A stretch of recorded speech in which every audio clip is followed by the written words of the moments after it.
Hey guys, let's do something about polyphase induction motor. So this is just a diagram of a three-phase induction motor, and we get six coils here, representing each coil represents three phases. I just took it for simplicity, okay, and see this is A dash, B dash, and C dash. Assume that A dash is in R phase and B dash is in Y phase and B and C dash is in P phase. So the principle behind the polyphase induction motor is that effect opposes cause. So in short, it is a Lenz's law. So consider a three-phase induction motor which is taking supply from a balanced three-phase supply, and the stator current normally produces a rotating magnetic field which is rotating in synchronous speed. Ns is equal to 120 f by p, and so this rotating magnetic field will cut the stationary rotor conductors at a rate of p dot ns times per second. Says yeah, that's p dot ns times per second. So usually an EMF will induce in the rotor conductors, but in induction motors these rotor conductors are short circuited at ends, so a current is generated,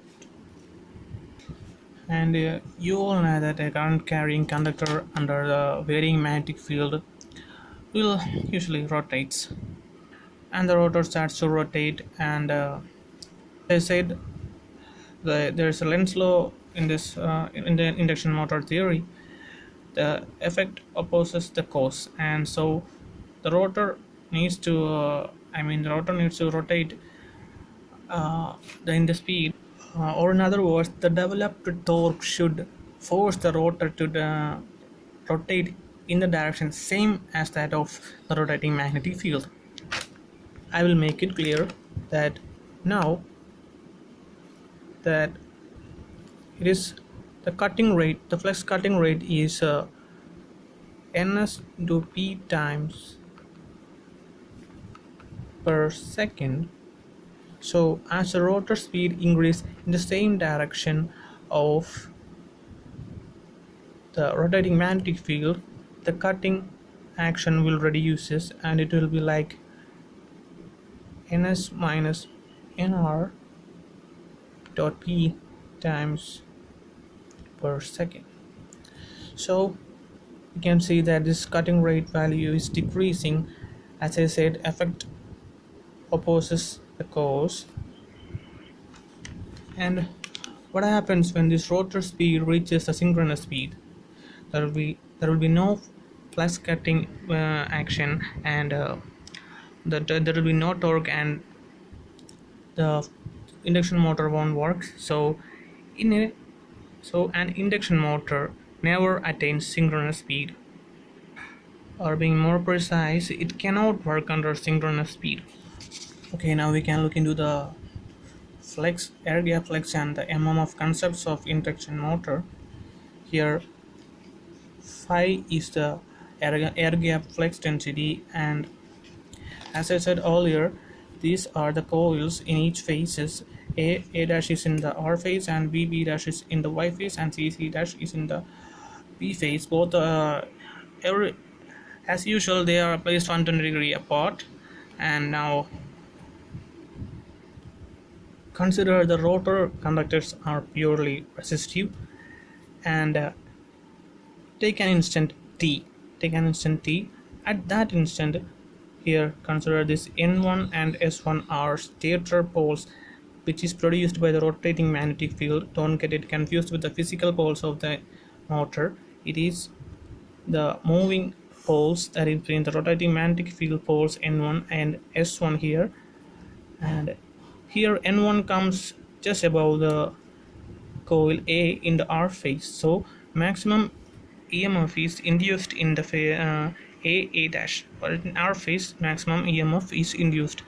So as the rotor conductors are purely resistive, so the maximum current is also in phase with the EMF induced, the rotor EMF induced. So it is maximum current will also be in a phase of the in our phase, that is in A dash. So we need to recall something, that the rotor MMF generated will be in the axis of that phase that has maximum current. So here A dash has the maximum current, or our phase has a maximum current. So the rotor MMF will be in that axis which has the maximum current. So by right hand grip rule, the rotor MMF will be in 90-degree, lagging the the air gap flux density. So yeah, that's the point. And the rotor MMF rotates in a synchronous speed. So you get to remember one thing, that the speed of the rotor MMF and the